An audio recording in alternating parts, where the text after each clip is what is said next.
Assalamualaikum warahmatullahi wabarakatuh dan salam sejahtera saya ucapkan.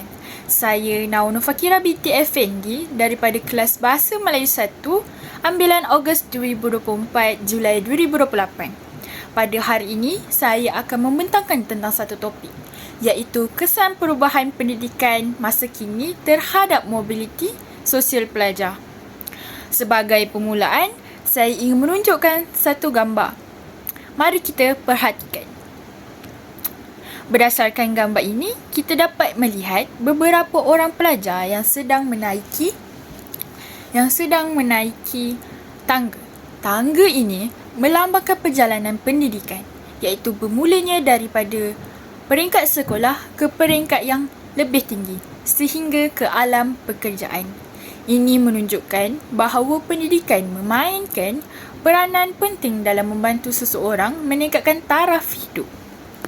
Dalam konteks ini, konsep yang kita dapat lihat ialah mobiliti sosial.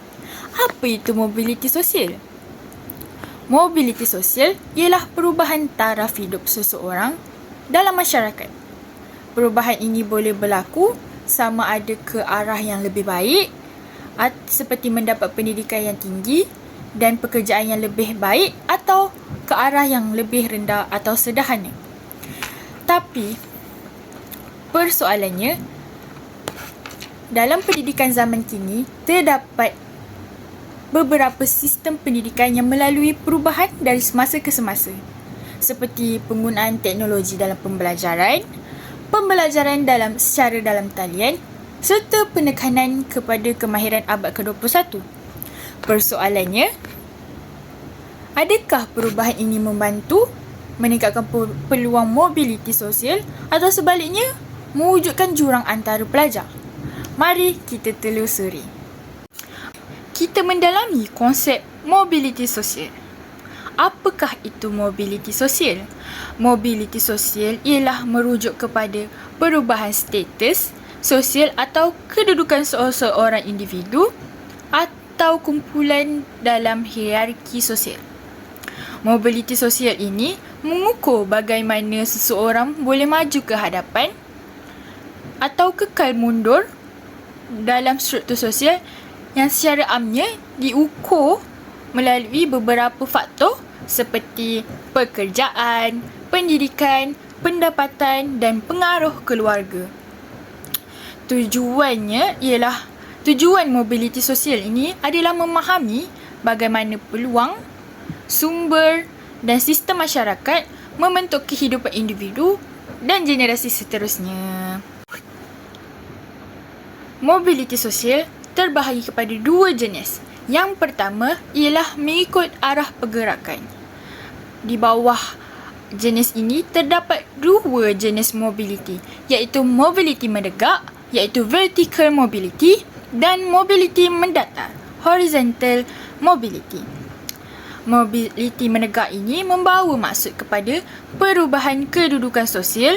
Mobiliti menegak ini membawa maksud perubahan kedudukan sosial ke atas atau ke bawah dalam hierarki sosial. Sebagai contoh, mobiliti menegak. Mobiliti menegak dikenali sebagai upward mobility, iaitu individu daripada pendapatan rendah berjaya mendapatkan kerjaya yang bagus. Manakala mobiliti turun, downward mobility, iaitu individu kehilangan pekerjaan bergaji tinggi dan bekerja dalam bidang gaji yang rendah. Kita dapat lihat melalui jenis mobiliti ini, pendidikan berkualiti membolehkan mobiliti itu menaik. Manakala dengan kekurangannya pendidikan, seseorang individu itu akan menjadikan mobilitinya menurun. Yang kedua, mobiliti mendatar yang dikenali sebagai horizon mobility, iaitu perubahan status atau pekerjaan tanpa mengubah kedudukan dalam hierarki sosial. Di mana sebagai contoh, sebagai guru, seseorang guru berpindah dari sekolah A ke sekolah B tanpa perubahan gaji. Ia dikenali sebagai mobiliti mendatar, iaitu menunjukkan fleksibiliti pekerjaan tanpa menambah taraf sosial. Tiada menarik, tiada mobiliti menaik atau menurun. Ia hanya mendata. Seterusnya, jenis mobiliti yang kedua adalah mengikut generasi. Generasi pula terbahagi kepada dua, iaitu mobiliti intergenerasi, iaitu intergenerational mobility, dan mobility intergenerational yang kedua. Nama kedua-duanya adalah sama, tapi terdapat perbezaannya. Yang pertama, mobility intergenerasi ini iaitu adalah keadaan di mana terdapat perubahan status sosial berbanding generasi sebelumnya, di mana sebagai contoh, seseorang anak penoreh getah berjaya menjadi seorang doktor. Kita dapat lihat dalam situasi ini, pendidikan menjadikan pemangkin utama bagi generasi baru untuk meningkatkan taraf hidup. Sebelumnya, boleh dikatakan individu ini berada daripada mobiliti yang menurun daripada generasi keluarganya, iaitu daripada keluarganya sebagai penoreh ibu bapanya berkerjaya sebagai penoreh getah.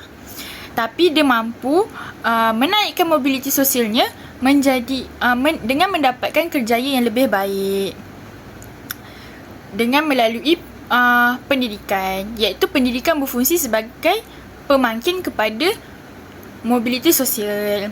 Seterusnya, yang kedua ni, perbezaannya adalah perubahan status sosial itu dalam kehidupan individu itu sendiri. Dia tak dipengaruhi oleh generasi sebelumnya. Dia hanya berlaku pada generasinya sendiri. Contohnya, sebagai contoh, seorang guru biasa berubah menjadi guru besar dengan mengambil kursus guru besar selama setahun. Nampak tak pencapaian hanya berlaku pada dirinya sendiri. Dia tak mempengaruhi daripada keluarga atau latar belakangnya. Iaitu kita boleh dapat lihat pendidikan berterusan dan latihan kemahiran membolehkan individu menyesuaikan dan meningkatkan kedudukan sendiri. Dia mampu contohlah daripada guru biasa itu kan mobiliti mendata. Apabila dia mengambil pendidikan atau latihan kan, seperti mana contoh tadi, dia mampu menaikkan mobilitinya kepada ke arah yang lebih tinggi. Contohnya menaiki berjaya menaik pangkat dan gajinya lebih besar dalam kerjayanya lah. Okey, seterusnya kita beralih kepada perubahan pendidikan semasa. Sepanjang zaman ini, terdapat beberapa perubahan pendidikan yang telah berlaku dalam sistem pendidikan kita. Yang pertama, kita boleh lihat daripada penambahbaikan kurikulum. Sebagai contoh saya beri di dalam slide ini ialah contoh transformasi daripada sistem daripada KBSR ke KSSR, iaitu kita boleh lihat sebelum ni terdapat Kementerian Pendidikan Malaysia melalui transformasi ini dia mengubah isi kurikulum seperti buku teks, isi kandungan, isi pelajaran itu sendiri. Kita boleh lihat daripada transformasi ini memberi tumpuan kepada penguasaan kemahiran berfikir aras tinggi, iaitu KEBAT, pemikiran kreatif dan penyelesaian masalah. Pelajar tidak lagi sekadar menghafal fakta tetapi belajar mengaplikasi ilmu dalam situasi sebenar, seperti melalui Project Based Learning, iaitu PBL. Seterusnya, kesan terhadap mobiliti sosial. Apakah kesan perubahan pendidikan ini kepada mobiliti sosial? Iaitu pelajar lebih bersedia menghadapi cabaran pembelajaran atau pekerjaan moden yang membolehkan kenaikan mobiliti seperti universiti terkemuka dan sektor profesional. Dia menyiapkan diri murid untuk menghadapi masa depan yang lebih mencabar mengikut zaman. Seterusnya, kita berubah kepada perubahan yang kedua, iaitu peningkatan kita boleh lihat daripada peningkatan akses pendidikan, iaitu pendidikan kini lebih mudah untuk diakses melalui sekolah cemerlang dan berasrama penuh untuk pelajar berpotensi, beasiswa dan bantuan kewangan bagi pelajar kurang berkemampuan, dan program STEM atau co-curriculum untuk merangsang minat dan bakat pelajar. Daripada peningkatan akses pendidikan ni, apakah perubahannya terhadap mobiliti sosial? Kita boleh lihat kesannya terhadap mobiliti sosial ialah membolehkan pelajar dari keluarga kurang berkemampuan atau luar bandar bersaing dengan pelajar bandar atau pelajar daripada keluarga berkemampuan, yang membolehkan mengurangkan jurang sosial. Contohnya, kita mempunyai yayasan pelajaran marah, iaitu yayasan pendidikan yang menjadi pemangkin mobiliti sosial di mana yayasan ini menyediakan beberapa akses pendidikan yang berkualiti, beasiswa dan bantuan kewangan bagi pelajar yang memerlukan.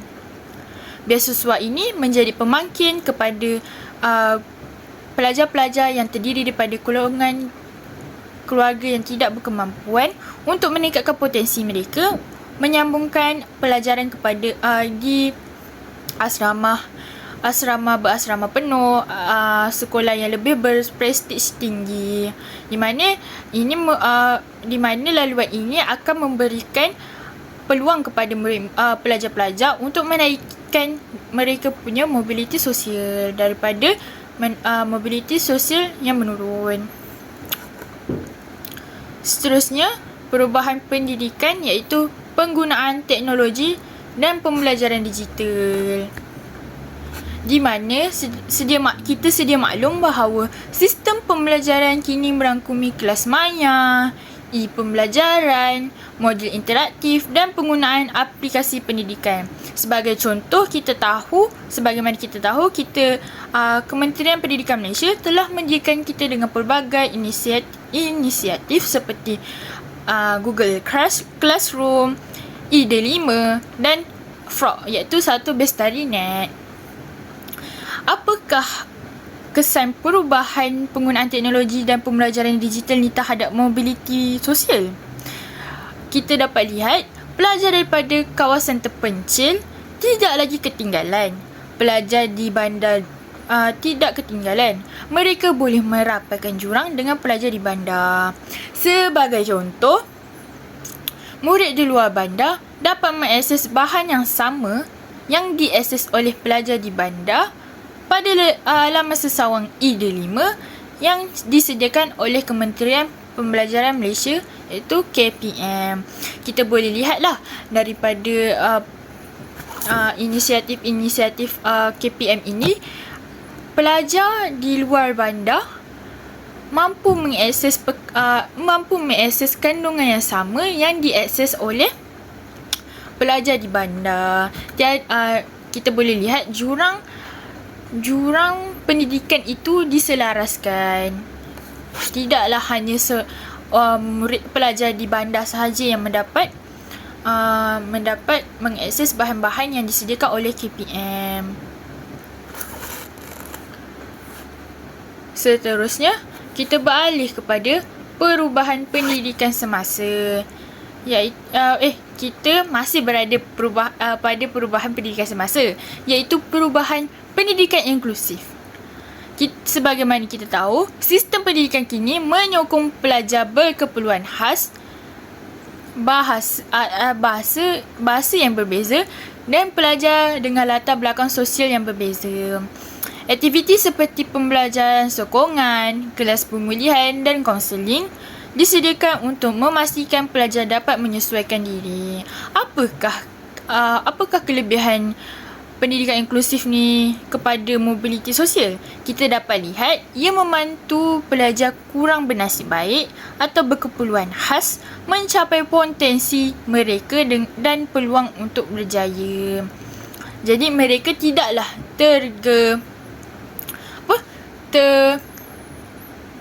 tersisir daripada pembelajaran harian yang dilalui oleh pelajar normal. Mereka juga layak dan berhak untuk mendapatkan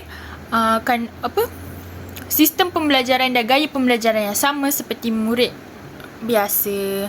Contohnya, pelajar dengan masalah pembelajaran iaitu disleksia dibantu melalui modul khas dan guru terlatih yang membolehkan pelajar ini mendapat kandungan pembelajaran yang sama seperti pelajar biasa.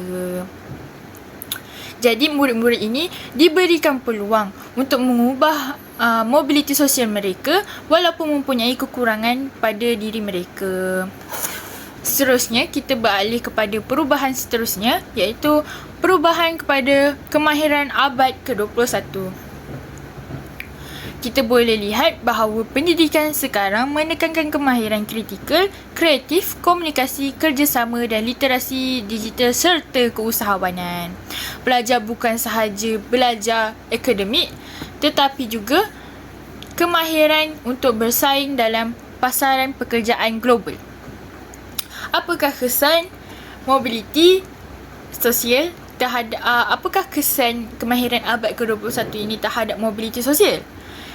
Kemahiran abad 21 ini membolehkan pelajar dari semua lapisan masyarakat bersaing di peringkat tinggi serta meningkatkan peluang mobiliti mereka. Daripada kemahiran-kemahiran abad ke-21 yang diterapkan dalam pembelajaran, murid dapat menerapkan dalam diri mereka dan mampu meningkatkan peluang mereka untuk mengamalkan kemahiran tersebut di tempat belajar seperti universiti, tempat pekerjaan yang membolehkan mereka mendapat pekerjaan yang lebih berjaya dan universiti terkemuka yang membolehkan mereka meningkatkan mobiliti sosial mereka. Kita teruskan lagi dengan faktor yang mempengaruhi mobiliti sosial. Antara faktor yang boleh mempengaruhi mobiliti sosial kita adalah sosioekonomi keluarga, di mana latar belakang ekonomi keluarga memainkan peranan penting dalam menentukan akses pelajar kepada pendidikan yang berkualiti. Pelajar dari keluarga yang berkemampuan sering mempunyai akses kepada sekolah yang terbaik, guru yang mahir dan bahan pembelajaran tambahan serta aktiviti kokurikulum yang menyokong perkembangan akademik dan kemahiran mereka. Manakala, apakah kesan faktor ini kepada mobiliti sosial? Kita boleh lihat bahawa pelajar yang berkemampuan lebih berpeluang untuk mencapai mobiliti mereka dan intergenerasi berbanding pelajar kurang berkemampuan tanpa bantuan kewangan. Kita boleh lihat bahawa pelajar-pelajar yang daripada keluarga yang berkemampuan ini, mereka mempunyai peluang yang lebih cerah untuk menaikkan mobiliti sosial mereka daripada segi tuition, aktiviti-aktiviti latihan yang diberikan oleh keluarga mereka. Kita perlu sedar bahawa elemen-elemen seperti tuition, latihan kokurikulum, modul tambahan ini semua memerlukan kewangan. Apabila sosioekonomi sesuatu keluarga itu rendah atau tidak berpendapatan, mereka akan sedikit terjejas untuk menaikkan mobiliti sosial mereka. Kita beralih kepada faktor yang mempengaruhi mobiliti sosial yang kedua, iaitu individu itu sendiri. Faktor individu itu sendiri. Apakah yang mempengaruhi ini? Iaitu faktor individu adalah merangkumi keupayaan, motivasi, disiplin, minat, kemahiran dan daya usaha pelajar itu sendiri. Tidak dinafikan, setiap individu mempunyai tahap kesungguhan yang berbeza dalam menuntut ilmu. Tetapi apakah kesan faktor individu ni terhadap mobiliti sosial ini sendiri? Iaitu pelajar yang berdaya saing dan proaktif lebih mudah mencapai mobiliti menaik, manakala dan membuka jalan peluang pendidikan tinggi atau kerjaya profesional yang baik. Contohnya, pelajar dari keluarga kurang berkemampuan rajin menghadiri kelas matematik menyertai seminar STEM serta menggunakan platform e-pembelajaran efektif berpeluang mendapatkan beasiswa penuh. Daripada perubahan-perubahan sistem pendidikan tadi, jika perubahan-perubahan sistem pendidikan itu juga dipengaruhi oleh faktor individu, sama ada pelajar itu minat atau sebaliknya terhadap perubahan-perubahan yang berlaku. Tapi kita boleh lihat daripada contoh ini sendiri, apabila murid itu terdapat murid-murid yang mempunyai semangat atau motivasi, mereka lebih berpeluang untuk menaikkan mobiliti sosial mereka berbanding murid-murid yang kurang bermotivasi. Jadi kita sebagai guru perlulah memberikan motivasi atau galakan yang lebih kepada murid-murid seperti ini, agar mereka boleh agar mereka sedar bahawa pendidikan ini adalah peluang yang diberi kepada mereka untuk menaikkan mobiliti sosial mereka. Seterusnya kita beralih kepada faktor yang mempengaruhi mobiliti sosial, iaitu lokasi dan geografi. Kita perlu sedar bahawa jurang pendidikan antara kawasan bandar dan luar bandar masih menjadi faktor yang mempengaruhi mobiliti sosial di negara kita. Sekolah bandar biasanya lebih lengkap dengan fasiliti moden, teknologi digital dan guru terlatih. Sebaliknya, sekolah luar bandar menghadapi kekurangan guru mahir, bilik darjah yang tidak mencukupi serta capaian internet yang terhad. Apakah kesan-kesan ini terhadap mobiliti sosial? Pelajar luar bandar mungkin menghadapi cabaran dalam mengakses pendidikan yang setara dan membatasi peluang mobiliti sosial mereka. Okey, seterusnya kita beralih kepada faktor yang mempengaruhi mobiliti sosial, iaitu sosial dan budaya, iaitu kita fokuskan kepada sokongan keluarga, iaitu sokongan keluarga, norma masyarakat dan jaringan sosial mempengaruhi motivasi dan peluang pelajar. Keluarga yang menekankan pendidikan akan memberikan dorongan moral dan material kepada anak-anak mereka. Budaya belajar yang positif dalam komuniti juga mempengaruhi pencapaian akademik pelajar. Apakah kesan terhadap mobiliti sosial? Pelajar yang mendapat sokongan sosial dan budaya positif lebih cenderung berjaya dalam pendidikan dan meningkatkan status sosial mereka.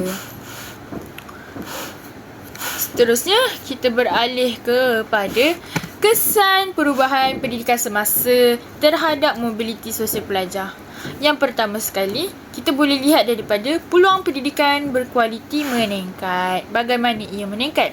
Perubahan pendidikan semasa menekankan kurikulum yang lebih berfokus kepada kemahiran berfikir aras tinggi, pemikiran kritikal, kreativiti dan penyelesaian masalah. Melalui pendekatan ini, pelajar tidak lagi bergantung sepenuhnya pada hafalan fakta, tetapi mengaplikasikan ilmu dalam situasi sebenar.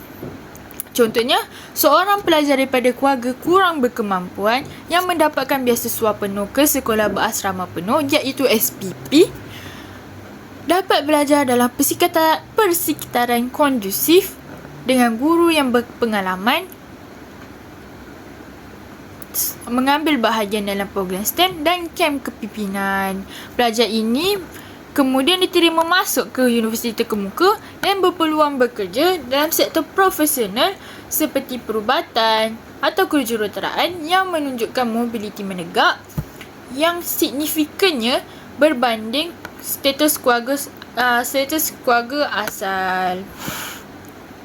Seterusnya, kita balik kepada pengurangan jurang sosioekonomi. Perubahan pendidikan semasa memberikan tumpuan kepada akses pendidikan yang adil untuk semua lapisan masyarakat, iaitu program bantuan kewangan, beasiswa, pendidikan inklusif dan platform pembelajaran digital membantu pelajar dari keluarga berpendapatan rendah bersaing dengan pelajar dari keluarga berpendapatan tinggi. Tamsilnya, program beasiswa Yayasan Marah membolehkan pelajar kurang berkemampuan melanjutkan pendidikan di sekolah berprestij tinggi. Pelajar yang sebelum ini terhad dari segi kemudahan sekolah kini berpeluang mengakses pendidikan yang setaraf dengan pelajar yang berkemampuan. Kesannya, mobiliti intergenerasi dapat ditingkatkan dan memberi harapan untuk masa depan yang lebih cerah kepada pelajar-pelajar tersebut.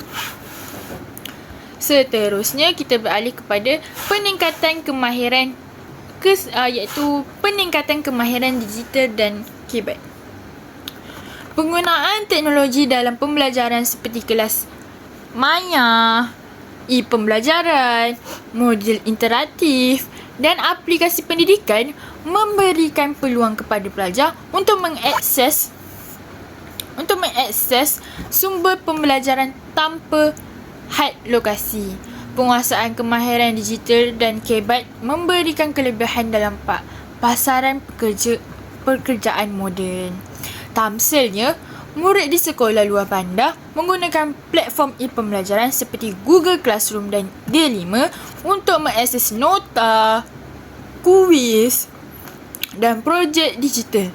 Latihan kemahiran digital dan pemikiran kritikal. Pelajar ini mampu memohon pekerjaan dalam industri teknologi atau melanjutkan pengajian di universiti luar negara kerana terdapatnya pendedahan terhadap teknologi digital. Seterusnya kita beralih kepada jurang akses yang masih wujud. Walaupun kita terdapat lihat kesan-kesan positif, tetapi terdapat juga kesan yang boleh dikirakan negatif, iaitu jurang akses masih wujud sebenarnya. Iaitu walaupun sistem pendidikan telah banyak berubah, jurang antara pelajar bandar dan luar bandar masih wujud. Sekolah bandar biasanya mempunyai guru yang lebih mahir, bilik darjah yang lengkap, teknologi moden dan sokongan akademik tambahan. Namun, sekolah di luar bandar adalah sebaliknya, seperti yang kita bincangkan sebentar tadi. Halangan ini menyebabkan pelajar tidak dapat memanfaatkan perubahan pendidikan semasa sepenuhnya. Pelajar di kawasan pendalaman seperti Sabah yang contohnya pelajar di kawasan pendalaman yang menghadapi masalah capai internet dan kekurangan bahan pembelajaran digital mungkin ketinggalan dalam projek STEM atau kelas maya menyebabkan prestasi akademik mereka rendah berbanding pelajar di bandar. Kesannya, peluang untuk diterima universiti atau pekerjaan berstatus tinggi terhad walaupun wujudnya sistem pendidikan. Walaupun terdapat perubahan pendidikan, tapi mereka ni masih terdapat jurang pendidikan. Seterusnya iaitu tekanan akademik dan cabaran sosial. Mengapa tekanan ini boleh berlaku kan? Mari kita lihat. Perubahan pendidikan semasa meningkatkan ekspektasi akademik dan persaingan di kalangan pelajar. Elemen seperti kurikulum kebat, peperiksaan utama dan harapan untuk mencapai keputusan cemerlang memberikan tekanan psikologi dan sosial. Contohnya, sesetengah pelajar mungkin mengalami tekanan, kebimbangan dan keletihan mental itu sendiri yang menjejaskan motivasi belajar dan sosial. Wujud walaupun peluang pendidikan dan mobiliti sosial ini wujud, cabaran ini boleh menjadi halangan bagi sesetengah pelajar. Akhir sekali, kita beralih kepada cadangan penambahbaikan bagi meningkatkan mobiliti sosial pelajar. Apakah daripada kesan-kesan tadi, apakah penambahbaikan yang kita boleh lakukan? Yang pertama sekali, menyediakan kemudahan pendidikan yang lebih baik kepada semua pelajar. Bagaimana?